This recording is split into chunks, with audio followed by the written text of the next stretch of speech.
Welcome to Occam's Razor. Please like, share, subscribe. If you have any story tips you'd like to leave, there's an email in the comments down below. If you have any other tips you'd like to leave, please leave them down below. There's a link for that as well. We're going to start the program off with something by Anita K, who did a small piece in her latest podcast regarding moose on a loose. Here we go. He's doing this amazing flowcharts, and flowcharts are really important. These connections to people, like because do you remember when the Balenciaga story came out? Balenciaga used children and used kind of very awful, almost satanic imagery in their ads with children and very kind of gross things. And I did a video on that too. But somebody in a chart put a link to like Balenciaga and model scouts and talent scouts and celebrities and people, and there was an Epstein connection in there. And then there it showed a connection to Selma Hayek's husband, this French guy who's oh, he's a billionaire and an art dealer. And then that guy actually knows and sells art to the Podesta family. And so this web is created of these very powerful people in that kind of fashion, entertainment, art world industry.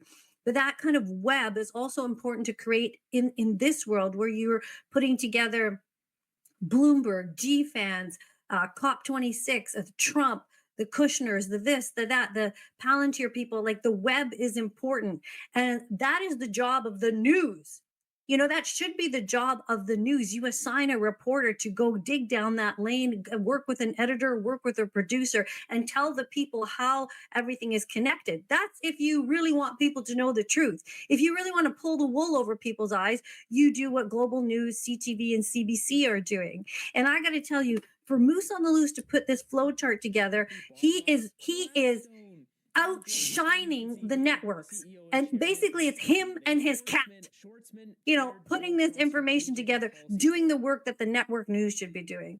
Anita Krishna knows what she's talking about. She used to work for the mainstream media and now is independent. So this next piece is from David from Moose on the Loose, which precipitated what will happen further after in this podcast. Let's watch. First off, we've got Mark Carney and his good buddy here, Telesat CEO Dan Goldberg. So remember back at the end of last year, Francois Philippe Champagne, Justin Trudeau made a deal with Telesat Lightspeed to essentially give them taxpayer money, interest-free for years, a couple $2 billion. Well, that money's been flowing through to the bank accounts now, as we see here, $600 million has been sent over to Telesat Lightspeed. Now, I was thinking about this. I thought initially this satellite company wasn't going to go anywhere. This was just straight up them handing over billions. They can make money off the interest. They can pay themselves big paychecks, but they're not going to make satellites. But after watching an episode with Tucker Carlson and a lady who used to work at the White House or worked in the US government, she basically said these global elitists like Mark Carney want to have a communication system that they control as part of their global agenda to take over the world. That's one of the base bedrock things they need is a communication system. So in this case, they could be doing it through Canada, but having it controlled under someone that's good friends with Mark Carney. Another thing they want to do is switch to digital currency, central bank digital currency, because then they can turn off people's money like they turned off bank accounts for the truckers, or they turned off that PPC candidate's bank account just a month and a half ago. With cash, you can't do that. You can't turn it off. So that's all about control. So is that what Telesat Lightspeed is about? Time will tell, I guess, but you can see here $600 million flowing over to his buddy. This is a ripe conflict of interest. Mark Carney was financial advisor at this time. Elon Musk has already got satellites in space. We shouldn't be funding this. So what is the truth about Telesat? Well, let's look first at the conservative webpage. There's no date on their page, but we know this is recent, if not at least all the way back to when Telesat got its money from the Canadian government. Here it says, every day there are new questions about carbon tax Carney's conflicts of interest. Just days after his official appointment, his close friend, the CEO of Telesat, received $2.14 billion in taxpayer loans to build a broadband network that other firms could have delivered for taxpayers at half the cost. Well, is that true? Well, let's look at this first. Telesat received government funding in two main installations in November 2020, and then they finalized a $600 million agreement with the Government of Canada for a low Earth orbit satellite constellation. Then in September 2024, Telesat completed a $2.54 billion funding agreement with the Government of Canada and the Government of Quebec for its Telesat Lightspeed network. All right. What do we have next? Well, let's look at this geopolitical shifts boost Lightspeed as Starlink eats into Telesat's geo business. All right, so this deal has been going on since 2020, and of course, the COVIDity stupidity hit and put a block on a lot of things happening, and then of course, it looks like a lot of companies started to have some issues. So let's see what this article says. Geopolitical shifts are driving government interest in Telsat's low Earth orbit plans, according to Canadian operator. Rising global defense priorities and a push for sovereign control communications are making customer demand for Lightspeed much more concrete and urgent, Telsat CEO Dan Goldberg said during a March 27 earnings call.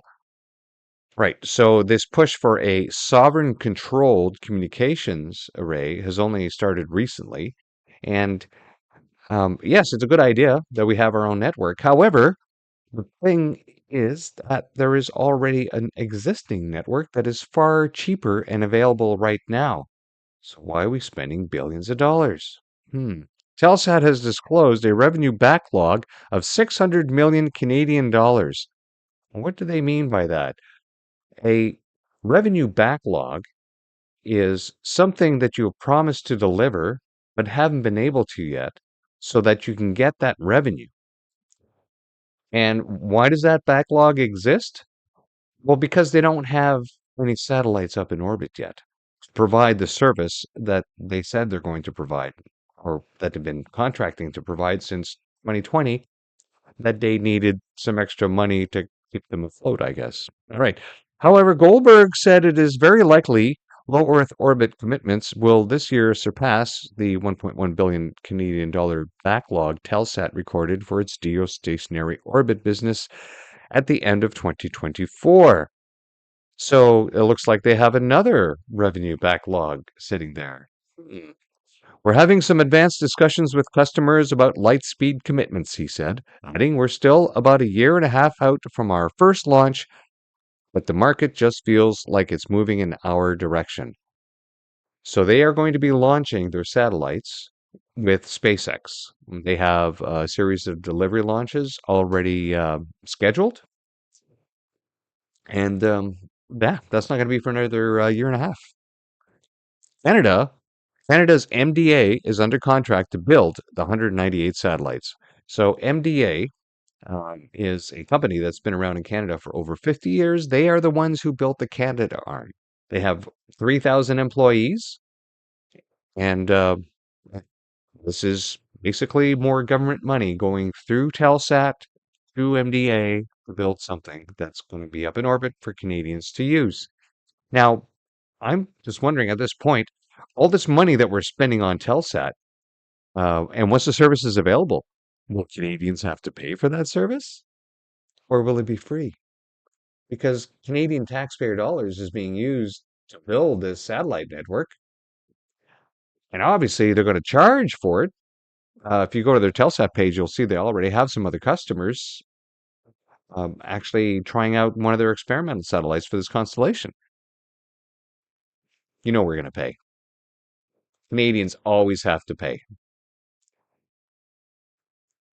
So what does it say here? He also understood Lightspeed's potential to enhance connectivity in the Arctic, a region strategic importance to Canada. Well, so we already have satellite coverage up there, and it's available already through a competitor. So they want to enhance what is available already.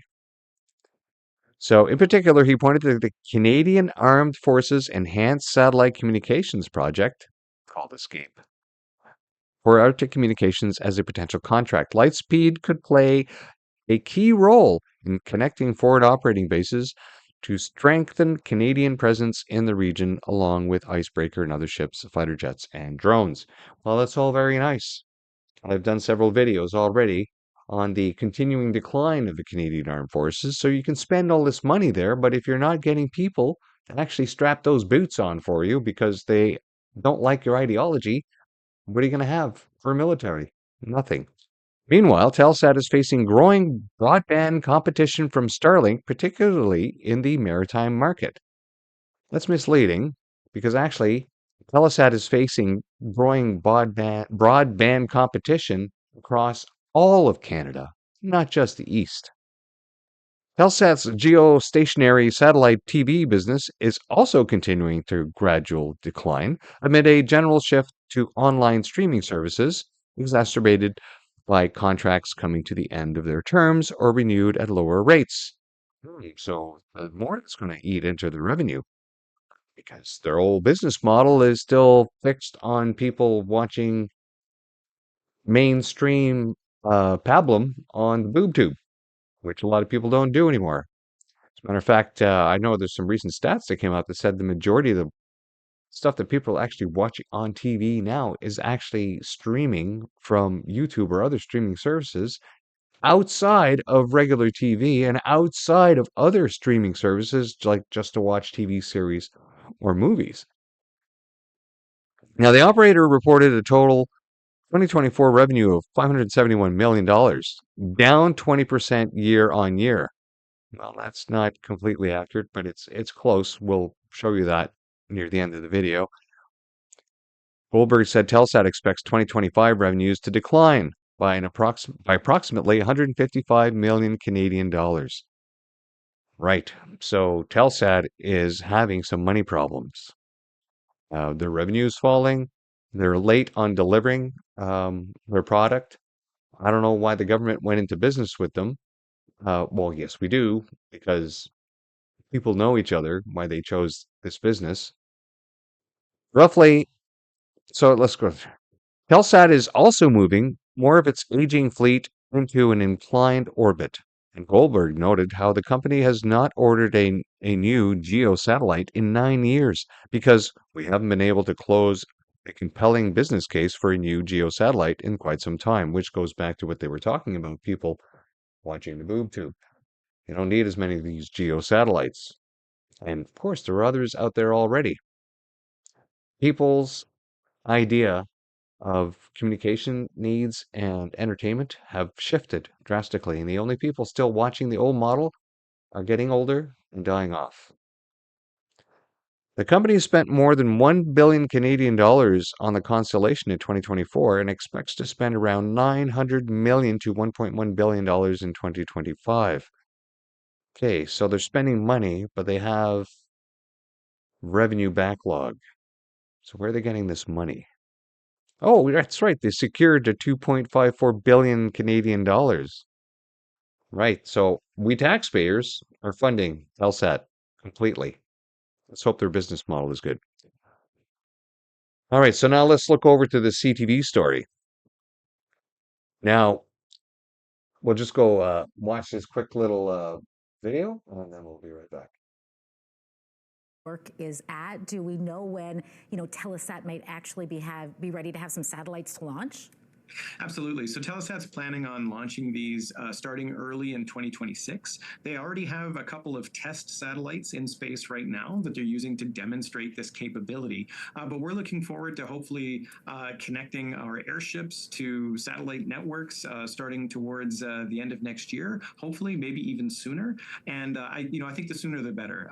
Anytime that we can get all Canadians connected to high-speed internet is a good day for Canada, especially if that is a Canadian solution. Yeah, pretty exciting, especially knowing it's not only a Canadian company, but these satellites are being made right here in Canada as well. Welcome back. So that was University of Manitoba professor Philip Ferguson. So they want to put a blimps.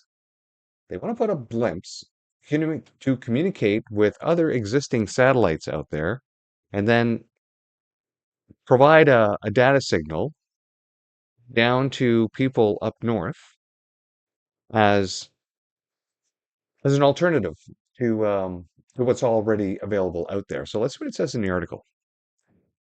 The Ottawa-based company hopes to build a 200 satellite network to support Canada, so those relying on Musk's Starlink can cut the cord with that company. Now, of course, they are referring to Starlink, 198 satellite, not 200. And everybody's got Musk arrangement syndrome these days in Canada. So anything from from the U.S. is bad, and we need to have our own, regardless of how much it will cost. Because liberals, I guess. Telesat is looking to offer Canadian solution to high-speed internet access all across Canada. Yes, we know. We know you're trying to, and you've been trying for 5 years, but you don't have a satellite up in orbit to do that yet, other than the experimental one you have flipping around. Currently, more than half of Canada's provincial and territorial government buy critical internet and emergency communications service from Starlink, the satellite constellation owned by Musk SpaceX. Wow, why is that? Well, let's look at the Starlink coverage. Yeah, yeah, look at that. Yeah, all of Canada is available for Starlink. Now, if we had a map with Telesat for coverage, it would cover all of Canada. Let's go back to the article. Manitoba currently has a contract with Starlink to provide service to several remote areas through a provincial spokesperson told the Canadian press earlier this week that they are monitoring the situation and considering its options. Well, we saw why Manitoba's providing the service, because they have service. Ferguson says his research will help shift this reliance. We're trying to develop satellite systems that live on blimps and deliver this directly into the hands of the people who need it. This project, it's a project that got a $2.14 billion boost from the government last fall. I'll see that the way this reads, this is wrong. This is not a $1 billion boost for this satellite system that lives on blimps.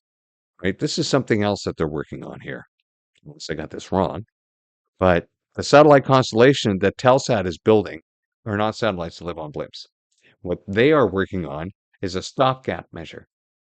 And it's not going to go anywhere. A year and a half from now, Telesat is going to be launching its satellites as long as the launch schedule stays on schedule from SpaceX. So in that year and a half, you are not going to get anything off the ground other than experimental when it comes with these blimps, right? You're not going to be able to develop these blimps and produce them in that amount of time by the time these satellites get up in the air. Why? Well, it needs to go through a rigorous certification process. You're talking about something that's flying up in the air. We don't want these things to accidentally untether and end up in the airways, getting rammed into by some planes or causing an air disaster. It's a completely ridiculous amount of expenditure for a project that already exists. It's an inequity Ferguson hopes Telesat satellite network will correct. Well, it's not an inequity. The service is there now. You people are creating a crisis in order to spend money on something that we don't need. People down south have access to high-speed internet, and the people up north simply do not. Really? Really? Okay. The plan is to begin launching satellites. Yeah, we knew that. And then the sooner the better. Anytime we can get all Canadians connected to high-speed internet is a good day for Canada, especially if that's a Canadian solution. Oh, that's right.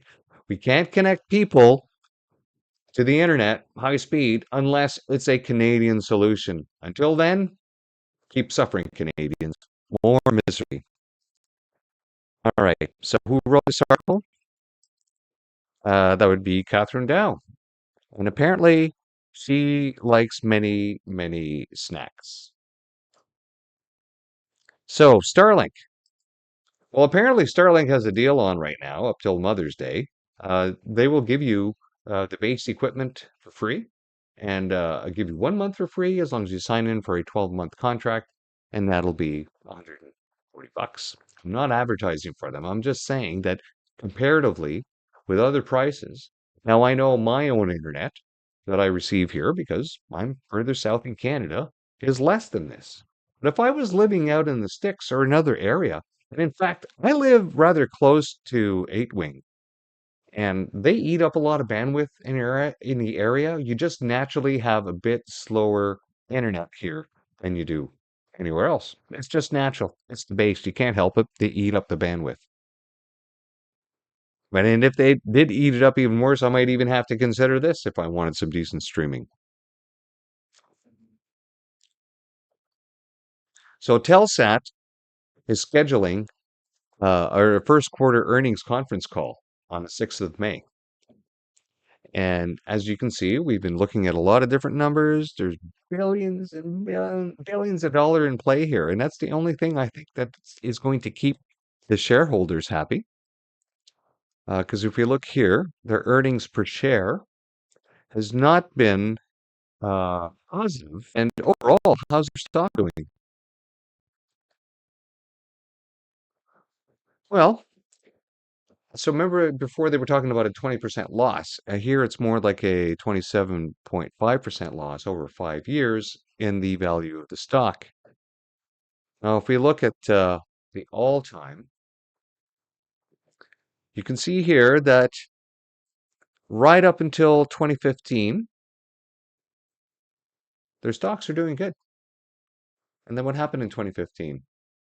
Oh, the Liberals came into power. And stock values kept going lower. They had a bit of a peak. Looks like maybe after they got that contract. But then after that, their stock prices continue to go down. Right now, where are they trading at? $16.19. And actually, the earnings call for the shareholders is looking to be at minus 70 cents from the previous share dividend. So is Telesat doing okay? Is Telesat being bailed out? Are they producing satellites? Well, they have contracted with MDA. So the satellites are real. MDA, they've made the Canada arm. They have 3,000 employees. We have no reason to believe why they wouldn't be producing this equipment. They're a professional organization. Aerospace Technologies, did you get a contract? It's a lot of wheeling and dealing. It's a lot of issues to work out. And there's a lot of moving pieces here. And that is why they have spent hundreds of billions of dollars on this project. Because right now they have so much invested, they can't stop spending. They have to follow it all the way through to the end. Now, Telesat, of course, the Liberals kept saying, oh, we have to invest in a Canadian company to build Canadian satellites. Well, yes, so satellites are being built in Canada, but Telesat is mostly owned by Americans, and it's not really a Canadian company. So in the world of advancing technologies and all the money that we spend in Canada by this government, much of it is spent unaccounted. And we never really get to see if we get our money's worth on things. And then eventually when we do, it's usually some report that takes years later to be produced. And then it gets maybe a 30-second blurb on the mainstream media.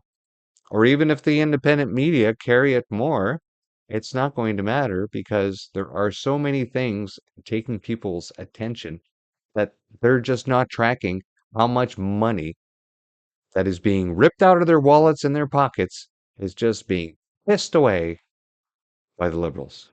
And with that, let's go back to David with Moose on the Loose, who, up until he started doing this really an interesting network map that Anita was talking about in her piece at the beginning of this podcast, he used to do a segment called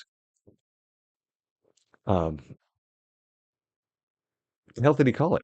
Far off ripoff, $29,000 spent in Yemen, enhancing women's socio-political engagements and participation through practicum training in radio journalism, advocacy, and religious coexistence. We're spending money on journalism and all this other stuff in Yemen, yet we're seriously lacking real journalism in Canada. What's even more stupid about this is the Liberals want to double the CBC's budget. They could start doing that by stop giving money for journalism in Yemen. We've also got this one, $30,000 for investigative journalism in Moldova. What is going on in our country? Quality investigative journalism in support of citizens. If only we had that in Canada. This is just insane. Next up, we got $36,331 spent on enhancing visibility and understanding around lives of queer women in Nigeria through collection and dissemination of life stories. This is so dumb. Why? What is this? 36 grand in Nigeria for queer stories. That's what the Liberals spend our money on. Liberals have spent $250 million on this long-winded project here. You see down here, World Bank. That's the group that lost $41 billion. Remember the group where Mark Carney was working with them from Brookfield Asset Management? Yeah, I don't trust this kind of money being spent by these guys. Expected outcome of this project: medium-term improved security delivery, adopted and implemented financing and systems reform, systematic use of data to inform decision-making. What is this? $250 million for what? Put right in the laundry machine? Next up, we got this one, $25,000 going to contribution to zero-waste Maldives. Maldives are small islands in the middle of Timbuk nowhere, like in the Indian Ocean, like right here. Quite literally in the middle of Timbuk nowhere. You go here, right below India. $25,000 going to reducing single-use plastic waste by advocating households in Malay region to switch to tap water, so they don't want people to drink out of plastic bottles in Malay Maldives. That's a nice initiative. Why would we spend Canadian tax dollars on this? They can spend their own money on this. They can put up their own billboards. They can run their own TV ads. They can do whatever they want in Maldives to convince people to stop drinking out of plastic bottles.